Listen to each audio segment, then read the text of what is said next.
महाकारणी तथागत का निश्चित सत्यम और तथागत का पवित्र भाव ऐसा व्यक्ति संबंध इन तीन को विवादन करता हूँ। वैसे ही भारतीय घटने के शिल्पकार महामानव बोधिसत्व डॉक्टर बाबा साहब अम्बेडकर, इन्होंने जो भारतवर्ष में धम्म क्रांति का ऐलान किया उसके मैं अपने आप को समर्पित करता हूँ। वैसे ही सभी जुड़े हुए शील संपन्न श्रद्धावान उपासक उपासिकाएं, बालक तथा बालिकाएं सभी के प्रति मंगल कामना। तो आज के हमारे इस सत्र का जो विषय है वह है जो माघ पूर्णिमा है। माघी पूर्णिमा भी जैसे कहा जाता है, आने वाले जो 24 तारीख को हम पूर्णिमा है, तो उस पूर्णिमा के उपलक्ष्य में हम आज का ये धर्म सत्र रहेगा, धर्म चर्चा सत्र रहेगा। तो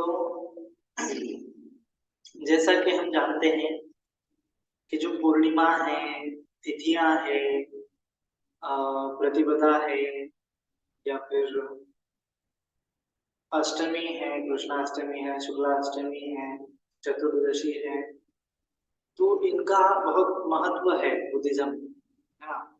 इनका एक विशेष रूप से ऐसा महत्व है कि जो घटनाएं हैं, महत्वपूर्ण घटनाएं हैं जो भगवान बुद्ध के जीवन में हुई है, वह भी मतलब पूर्णिमा के दिन हुई है, अष्टमी के दिन हुई है, अमावस्या के दिन हुई है। तो तिथियों के दिन ही ये घटनाएं उनके जीवन में आ रही है। और घटनाओं का ऐसा ये जो सिलसिला है ना केवल बुद्ध के जीवन के उपलक्ष्य में हुआ है, बल्कि उनके जो शिष्य है, उनके जो उपासक है, उपासिकाएं हैं या फिर श्रमण है, भिक्षुणियां हैं, उन सभी के तो नहीं, लेकिन जो मुख्य मुख्य घटनाएं हैं वह दरअसल किसी ना किसी पूर्णिमा के दिन ही घटित हो गई है। तो ऐसे ही पूर्णिमा के उपलक्ष्य में आज जो है हम बताएंगे कि जो माघ पूर्णिमा है उस दिन क्या हुआ था, उस दिन कौन सी महत्वपूर्ण घटनाएं बुद्ध काल में घटित हुई थी, तो उसके बारे में हम थोड़ा जानेंगे। तो दरअसल भगवान बुद्ध का जब ज्ञान प्राप्त हो गया, 35 साल की आयु में जब उनको ज्ञान प्राप्त हो गया, वैशाख पूर्णिमा का दिन था। वैशाख पूर्णिमा के दिन उनको ज्ञान प्राप्त हो गया। उसके बाद धर्म प्रसार करने के लिए उन्होंने सोचा कि ये धर्म किसको बताऊं। तो फिर वो सारनाथ में पंचवज्ञ भिक्षु थे, उनको उन्होंने धर्म का उपदेश दिया। तो वह उपदेश भी आषाढ़ पूर्णिमा के दिन दिया, है ना। तो जो आषाढ़ पूर्णिमा फिर गुरु पूर्णिमा के नाम से भी जानी जाती है।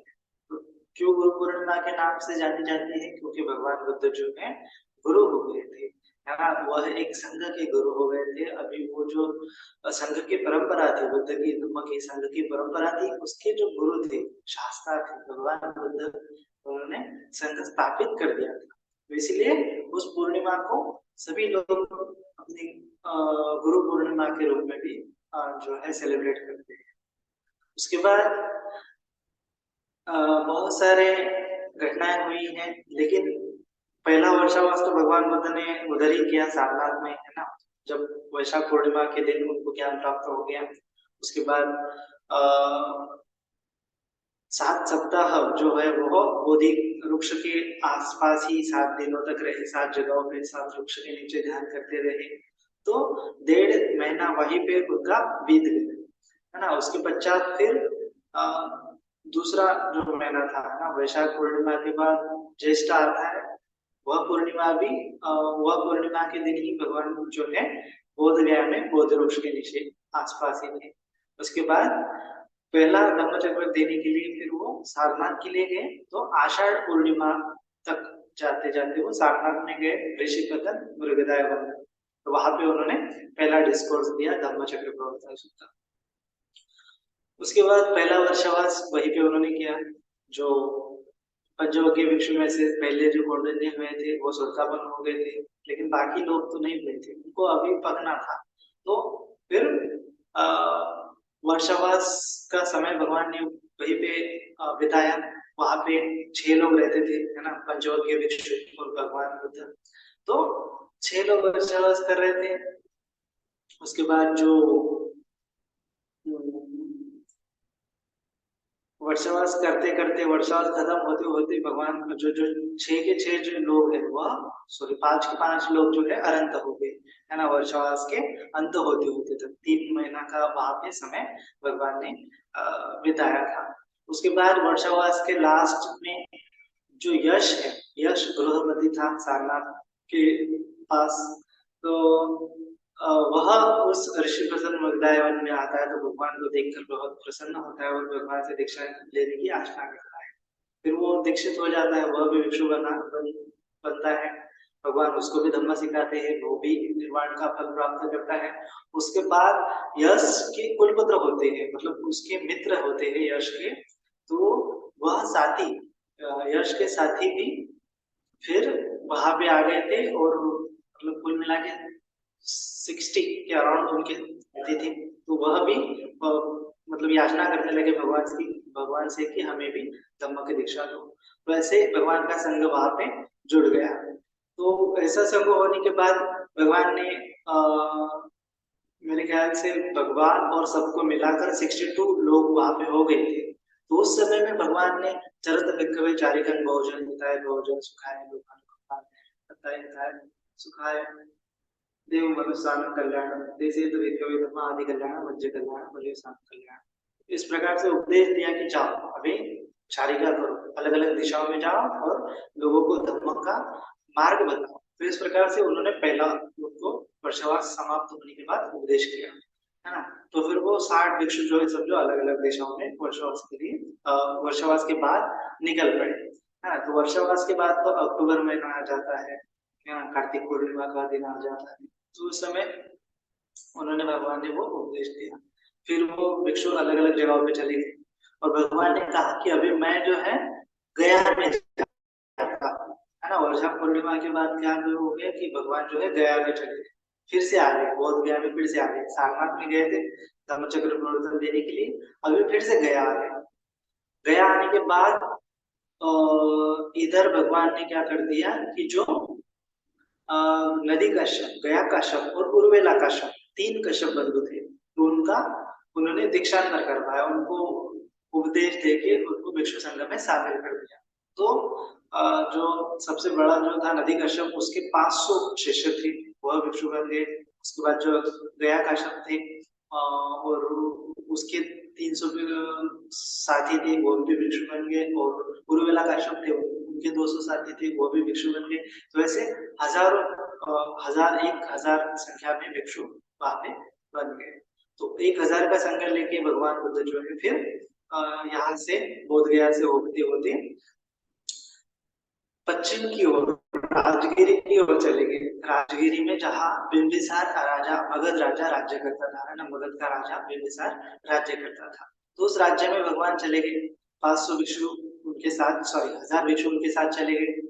और फिर जो उस समय में भगवान वेणुवन में गए, जो राजा बिंबिसार था, तो उन्होंने उनको वेणुवन दान कर दिया। एक ऐसा वन था, एक ऐसा अरण्य का प्रदेश था जो भगवान को और उनके संघ को उन्होंने दान कर दिया, है ना। आगे के वर्षावास, 3 वर्षावास भगवान ने वहीं पे बिताए थे। तो भगवान जब वेणुवन में थे तब मतलब वर्षावास के बाद कार्तिक पूर्णिमा, मतलब अक्टूबर नवंबर दिसंबर के अंत तक आते आते, जनवरी तक आते आते वो फिर मगध राजा बिंबिसार के वन में, वेणुवन में विहार करते थे। तो जनवरी फरवरी का महीना था। उसी समय की बात है कि जो अपना अपने अश्वजित स्थविर थे, है ना, अश्वजित स्थविर थे, वो भी इधर भिक्षाटन के लिए दूसरे गांव गए थे। तो उनको वहां पे जो आयुष्मान सारिपुत्र है वह मिलते थे, है ना। उनका नाम पहले उपदिष्ट था। तो सारिपुत्र ने अश्वजित के आभा देखकर वो प्रसन्न हो गए कि कौन से है, कौन से संप्रदाय के श्रमण है, कौन सा धर्म पालन करते हैं, कितने अच्छे हैं, कितने शांत है, कितने सौम्य है। तो इस प्रकार से उनको उनकी वार्तालाप में उनकी चर्चा हुई। फिर अश्वजित स्थविर ने उनको शॉर्ट में धर्म बताया, तो वहीं पे वो श्रोतापन्न हो गए, है ना। उपदिष्ट उनका नाम था। फिर उन्होंने याचना की, मुझे आपसे आपके गुरु से मिलना है, आपके शास्त्रा से मिलना है। तो असुरजीत बोले आप मिल सकते हैं, वो अभी वेलूर में विहार कर रहे हैं मगध राज्य में। तो इस प्रकार से उन्होंने भगवान का एड्रेस बताया। और वो उपदेश बोले कि मैं मेरे मित्र को भी जो कुलित था, है ना, उसका नाम आगे चल के महामुगलायन बना, तो उनको भी लेके भगवान के शास्त्रा के दर्शन करने के लिए जाता हूँ। फिर जो उपदेश थे वो भाग भाग के अपने मित्र के पास गए और मित्र से बोलने लगे कि मुझे अच्छा धर्म मिला है। कौन सा धर्म मिला है? ऐसे जो कुलित थे, उनके फ्रेंड थे, उन्होंने पूछा। फिर उन्होंने उनको शॉर्ट में बताया धर्म, तो वो भी श्रोता बदला हो गए। उसके बाद दोनों श्रोता बदला थे। अभी वो उनके जो गुरु थे संजय बेलाटी बुद्ध, उनको छोड़ के वो बोल रहे हैं कि हम भगवान के पास जाते हैं, भगवान बुद्ध के पास जाते हैं, अभी उनको हमको नया धर्म मिला है, नया धर्म मिला है। तो इस प्रकार से फिर वो उनको छोड़ के उनके पूर्व के गुरु को छोड़ के भगवान के पास गए। तो उस समय कौन सा ये था? मगध पूर्णिमा ही था, है ना। मगध पूर्णिमा का ही दिन था कि जो उपदेश और कुलित, ना, भगवान बुद्ध ऐसे बैठे थे, 1000 भिक्षु ऐसे बैठे थे, है ना, एकदम शांति से बैठे थे, भगवान उनको उपदेश दे रहे थे। दूर से उपदेश कुलित आ रहे थे, भगवान ने उनको दूर से देख के ही बोला, है ना। मगर यह समय कौन सा था? माघ पूर्णिमा का ही समय था कि भगवान ने दूर उनको दूर से आते वक्त देखा, विष्णु को बोला कि ये जो है हमारे जो है सिंह सेनापति आ रहे हैं। ये जो है भगवान बुद्ध के अग्र श्रावक आ रहे हैं, जिनका नाम सारिपुत्र और मोगलायन रहेगा, और वो आगे चल के धर्म का मतलब सिंह की तरह संभालेंगे, सेनापति की तरह धर्म को संभालेंगे। तो इस प्रकार से भगवान ने उनको पहले ही बता दिया था, उनके बारे में, संघ को पहले ही बता दिया था उनके बारे में, दोनों के बारे में। फिर वो आए और फिर उनकी यहाँ पे माघ पूर्णिमा के दिन ही क्या हो गई थी? भिक्षु संघ में उपसंपदा हो गई थी, भिक्षु संघ में वो शामिल हो गए थे। तो इस प्रकार से माघ पूर्णिमा के दिन हमें संघ को, है ना, अपने अग्र श्रावक मिलते हैं, अपने सेनापति मिलते हैं, धर्म सेनापति मिलते हैं, सारिपुत्र जी और महामुगलायन जी। तो ये भगवान बुद्ध के राइट हैंड और लेफ्ट हैंड होते। तो ये उनका भी क्या हो गया? संघ में शामिल होना माघ पूर्णिमा के दिन हो गया। तो उस दिन भगवान ने और एक उपदेश दिया था जो माघ पूर्णिमा के दिन ही था, तो उसको पातिमोक्ष कहते हैं, है ना। और उसको एक छोटा पद उपम उपम पातिमोक्ष बोलते हैं कि मतलब एकदम छोटा सा भगवान ने इनको क्या कर दिया था, इन्हें बताया था, है ना। जैसे हम जानते हैं कि 227 नियम भिक्षु के लिए है और 311 नियम भिक्षु नियम के लिए है, लेकिन ये नियम तो बाद में बने ना। तो भगवान का पहले ऐसे कौन से नियम थे कि जो भगवान ने बनाए थे? तो इसको एकदम शॉर्ट वाला पातिमोक्ष बोलते हैं, है ना। यह धम्मपद की 3 गाथाएं है, उसको ही शॉर्ट में पातिमोक्ष बताते हैं कि भगवान बुद्ध का शासन क्या है। हाँ, तो आपने बहुत लोगों ने वो सुना होगा, सब पाप सकरणं कुशलस्य उपसंपदा सचित्त परियोदपण एक बुद्धान शासन। कि बुद्ध की शिक्षा क्या है कि पाप कर्म नहीं करने का और कुशल कर्म का संचित करने का, कुशल सुख संपदा सचित्त परियोदपण, अपना चित्त शुद्ध करते रहने का, यही भगवान बुद्ध की शिक्षा है। इस प्रकार से यह जो है भगवान ने पहला ऐसा विनय बताया है, पहला ऐसा नियम बताया कि जो भिक्षु लोगों ने पालन करना चाहिए, है ना। यह नियम ही था, है ना। यह पातिमोक्ष का नियम था, अगर इसको कोई खंडित करता तो वह भिक्षु नहीं कहलाता था, है ना। उसके बाद भगवान ने दूसरी उदाहरण बोला, दूसरी गाथा बोली, हंति परमं तपोदितंका निब्बानं परमं वदन्ति बुद्धा नहीं पपजितो परोपघाती न समणो होती परम विहेठयन्तो। तो इस प्रकार से भगवान ने बताया कि खंति परम तितिक्षा है, तब करना है, शांति ही क्या है तब करना है, तब करना वाणी ही क्या है कि परम शांति में रहना ही तब करना है, और निब्बान क्या है? सबसे परम शांति है, परम सुख है। निब्बान को ही भगवान ने श्रेष्ठ माना है। और जो श्रवण होता है वह कभी भी दूसरे का घात नहीं करना चाहिए, है ना। श्रवण ने कभी भी किसी का दूसरे का घात नहीं करना चाहिए, अगर दूसरे का घात किया तो वो फिर श्रवण नहीं होता। इस प्रकार से भगवान ने ये बताया। और फिर तीसरी गाथा भगवान ने बताई है कि अनुपवादो अनुपघातो पातिमोक्ष संवरो मतन्विताच भक्तस्मि पंतंच शयनासना अधिचित्तेच आयोगो एनं बुद्धान शासना। कि मतलब झूठ नहीं बोलना, अनुपवादो, है ना, झूठ नहीं बोलना, कठोर नहीं बोलना, व्यर्थ नहीं बोलना, अनौपघातु, किसी का घात नहीं करना, यही क्या है, पातिमोक्ष का संवर है। इसको ही भगवान ने पातिमोक्ष बोला है कि ना तो वाचा से दूषित कर्म करने हैं, ना तो काया से दूषित कर्म करने हैं, और पातिमोक्ष का पालन करना है, पानी के मन को शुद्ध रखना है। उसके बाद भगवान कहते हैं कि मतलब मेरा भोजन की मात्रा जानना है और अपना सेना सदन के अलावा कुछ भी दूसरी चीज को नहीं सेवन करना है। उसके बाद अधिचित्तेच अयोगो एतत् बुद्धं शासनं, कि अपना चित्त जो है एकदम जो मेडिटेशन है, सम्यक समाधि में लगाना, यही क्या है, भगवान बुद्ध की शिक्षा है, यही भगवान बुद्ध का शासन है। यही भगवान बुद्ध ने पहले 3 नियम बनाए थे, 3 गाथाएं बताई थी। इसको छोटा वाला पातिमोक्ष बताते हैं, शुरुआत में पातिमोक्ष बताते हैं, और यही से फिर आगे चल के फिर बहुत सारे अलग अलग प्रकार के विनय बने हैं, है ना। जब जब कोई भिक्षु कोई विनय तोड़ता था, कोई रूल्स तोड़ता था, कोई पाप कर्म करता था, अकुशल आचरण करता था, तो भगवान संवर के लिए उनको फिर नियम बताते चलते थे। तो इस प्रकार से पातिमोक्ष का जो पहला पठन भी है वह भी क्या हो गया था, माघ पूर्णिमा के दिन ही हो गया था। तो इस प्रकार से माघ पूर्णिमा का एक विशेष है ना। और उसके बाद और एक माघ पूर्णिमा का महत्वपूर्ण विशेष ऐसा है कि वैशाली में जब भगवान थे, उनकी आयु अभी 80 साल की हो गई थी, है ना। और 80 साल की आयु हो गई थी, बूढ़े हो गए थे, जर्जर हो गए थे, तभी उन्होंने माघ पूर्णिमा के दिन डिक्लेयर किया कि आनंद स्थविर को कहा कि अभी मैं परिनिर्वाण को प्राप्त हो जाऊंगा 3 महीने के बाद, है ना। माघ पूर्णिमा के बाद जो पौष माघ फाल्गुन फाल्गुन और चैत्र के बाद वैशाख, है ना। फाल्गुन और चैत्र के बाद वैशाख पूर्णिमा जब आएंगी तब क्या करूंगा, मैं महापरिनिर्वाण ले लूंगा। इस प्रकार से उन्होंने फिर आनंद तबीर से वो बताया, ये डिक्लेयर किया, ये घोषणा की, वह भी माघ पूर्णिमा के दिन ही की थी। तब आयुष्मान तारिक जो आनंद तबीर जो थे वह फिर आक्रंदन करने लगे, शोक करने लगे, दुखी हो गए, रोने लगे, है ना, कि भगवान आप हमें छोड़ के मत जाओ, आप हमें छोड़ के मत जाओ, कैसे आपने जाने का सोच लिया इतने जल्दी, अभी तो हम भी जीवित है। इस प्रकार से वह फिर भगवान से अनेकों प्रकार से शोक याचना करने लगे। तब भगवान बोले कि आनंद ऐसा मत कहो, मैंने तुम्हें पहले भी कहा था, मतलब आयुष्मान आनंद ने कहा था भगवान को कि भगवान आप तो कल्पों तक जीवित रह सकते हैं, है ना, आप तो बहुत दिनों तक जीवित रहते हैं, लेकिन इतनी जल्दी आपने महापरिनिर्वाण करने का, परिनिर्वाण को जाने का फैसला क्यों लिया। तो भगवान बोलते हैं कि आयुष्मान आनंद ऐसा मत कहो, मैंने पहले ही तुमको बताया था, है ना।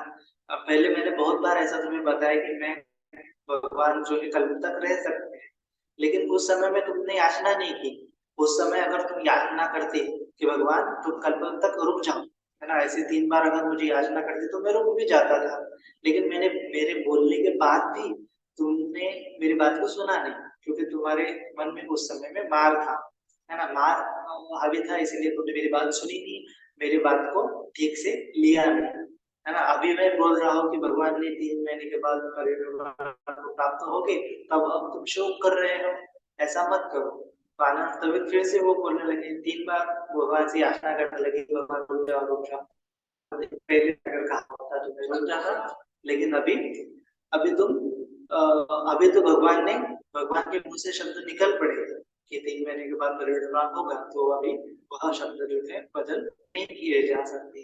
तो इस प्रकार से भगवान ने माघ पूर्णिमा के दिन की घोषणा की थी कि वो परिनिर्वाण को प्राप्त होंगे। तो उसके पश्चात फिर वो वैशाली से होके भगवान ने बताया कि कुशीनारा में वह महापरिनिर्वाण लेकर के, तो वैशाली से होके वो कुशीनारा चलते, पैदल चलते चलते जाते थे। और उस समय में भगवान ने जो कुछ भी उपदेश दिए, है ना, माघ पूर्णिमा से लेकर वैशाख पूर्णिमा तक, वह छोटे छोटे उपदेश थे। और एक मतलब लास्ट के दिन भी जब महापरिनिर्वाण होने वाला था, उस दिन भी भगवान ने जो उपदेश दिए वो सभी उपदेश क्या है, महापरिनिर्वाण सूत्र में, त्रिपिटक में महापरिनिर्वाण सूत्र है, दीघ्रनिकाय में, तो उसमें उद्धृत है ना, उसमें लिखे हुए हैं, संग्रहित किए हुए हैं भगवान बुद्ध के लास्ट के उपदेश क्या थे। तो इस प्रकार से यह जो है माघ पूर्णिमा भी बहुत विशेष है कि भगवान ने क्या कर दिया था, अपनी जाने की घोषणा कर दी थी, इस जगत से जाने की घोषणा कर दी थी। तो इस प्रकार से यह विशेष है। तो हमें थोड़ा इस पूर्णिमा का महत्व समझते हुए उसको पालन करना चाहिए। जो बुद्धिस्ट देश है, बुद्धिस्ट कंट्रीज है, बांग्लादेश है, श्रीलंका है, थाईलैंड है, म्यांमार है, तो इन देशों में ये जो पूर्णिमा है बड़े धूमधाम से मनाई जाती है। यह भी पूर्णिमा है, और जो मेन मेन पूर्णिमा है जैसे वैशाख पूर्णिमा है, उसके बाद जो आषाढ़ पूर्णिमा है, कार्तिक कार्तिक पूर्णिमा है, माघ पूर्णिमा है। माघ पूर्णिमा का भी उतना महत्व है जितना कार्तिक पूर्णिमा का, आषाढ़ पूर्णिमा का महत्व है। तो यह पूर्णिमा भी अलग अलग प्रकार से अलग अलग देशों में सेलिब्रेट की जाती है कि भगवान बुद्ध ने किस प्रकार से घोषणा की थी, और संघों को किस प्रकार से धर्मसेना पति इस समय प्राप्त हुए थे, इस पूर्णिमा को प्राप्त हुए थे। भगवान बुद्ध ने किस प्रकार से शील पालन करने का, अपने शासन को बताने का 3 पंक्तियों में उपदेश दिया था। तो ये पातिमुख्य का, चुल्ल पातिमुख्य का उपदेश दिया था। तो इस प्रकार से ये जो पूर्णिमा है बहुत विशेष है। तो हमें भी क्या करना चाहिए कि जो भगवान का जो मूल शिक्षा है उसको खंडित न करते हुए, भगवान ने जिस प्रकार से कहा कि पाप कर्म नहीं करना चाहिए, है ना, सब पाप सकरण कुशल सोम संपदा सचित शासन, इतना भी अगर हम पालन करने लगे तो भी क्या है कि भगवान बुद्ध की शिक्षा को हम सही मायने में अपने जीवन में अपना रहे हैं, ऐसा हमें समझना चाहिए। मैं तो फिर केवल रिचुअल्स, केवल कर्मकांड, केवल किताबें पढ़ के कुछ होने वाला नहीं। भगवान ने कहा है कि अधिचित्त आयोग एकदम बुद्धान शासन, कि हमारे चित्त को हमें एकदम विशेष बनाना पड़ेगा, मतलब कि समाधिस्थ करना पड़ेगा, ध्यानधारी बनाना पड़ेगा, है ना, हमारे चित्त को समाहित करना पड़ेगा। समाहित तो चित्तन यथाभूत उपजानाति, बुद्ध ने बताया है। तो जब तक हम हमारे चित्त को संवर नहीं करेंगे, समाहित नहीं करेंगे, प्रज्ञा से विशुद्ध नहीं करेंगे, तब तक हम बुद्ध के शासन को अपना रहे हैं ऐसा नहीं माना जाएगा।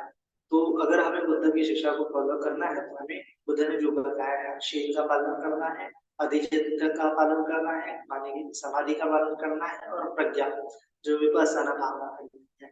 तो इस प्रकार से शील समाधि प्रज्ञा भगवान ने जो बताया है, जो दुख मुक्ति का मार्ग है, उसे हमारे जीवन में अप्लाई करके, और इसी जीवन में जो भगवान बुद्ध के दुख मुक्ति के पथ है उस पर चलते हुए सोतापन्न सकलगमन अनागामी अनंत की अवस्था का साक्षात्कार करना है। यही बुद्ध का शासन है, यही बुद्ध की शिक्षा है ना।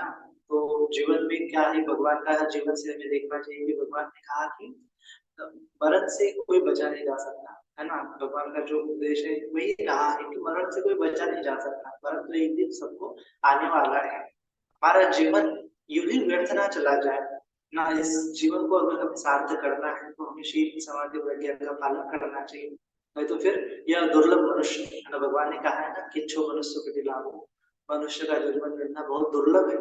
तो इस दुर्लभ जीवन हमें मिला है तो हमें यूं ही व्यर्थ नहीं गंवाना चाहिए, उसको यूटिलाइज करना चाहिए, धम्मक का राह करते हुए, अपने चित्त को परिशुद्ध करते हुए उसको क्या करना चाहिए, परिपूर्ण करना चाहिए ना, उसको प्योर करना चाहिए, उसको परिशुद्ध करना चाहिए।